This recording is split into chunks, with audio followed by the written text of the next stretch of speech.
స్వాతంత్రం సిద్ధించి 78 ఏళ్ళు గడిచిపోయి 79వ వసంతం. ఈ స్వేచ్ఛ భారతంలో మనం ఇలాగా స్వేచ్ఛగా వాయువు పీల్చుకుంటూ స్వేచ్ఛగా స్వేచ్ఛగా జీవిస్తున్నామంటే కారణం దానికి ఎందరో మహానుభావులు చేసిన త్యాగ ఫలితం.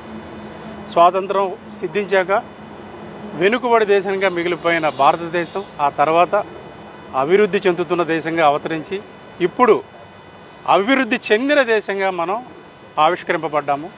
ప్రపంచంలో 3వ ఆర్థిక శక్తిగా భారతదేశం ఎదిగిందంటే ఆనాడు త్యాగాలు చేసిన సుభాష్ చంద్రబోస్, ఆజాద్, భగత్ సింగ్ ఇటువంటి ఎందరో మహానుభావుల రక్త తర్పణ ఫలితమే ఈనాడు భారతదేశం సాధించిన ఈ ప్రగతికి కారణం.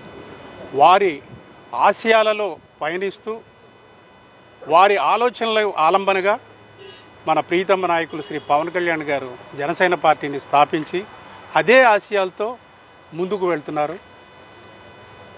గత ఎన్నికల్లో పోటీ చేసి 100%, 100% స్ట్రైక్ రేట్ సాధించి విజయాన్ని సాధించామంటే ఆయన ఆశయాలను ప్రజలు ఎంత బలంగా నమ్ముతున్నారో మనం అర్థం చేసుకోవచ్చు. ఇదే స్ఫూర్తిని, ఇదే త్యాగనిరతిని జన సైనికులు, జనసేన నాయకులు, వీర మహిళలు మేమంతా ముందుకు తీసుకెళ్తామని ఈ పర్వదినాన్న మీ అందరి సమక్షంలో మరొక్కసారి ప్రతిజ్ఞ చేస్తున్నాను. జై హింద్.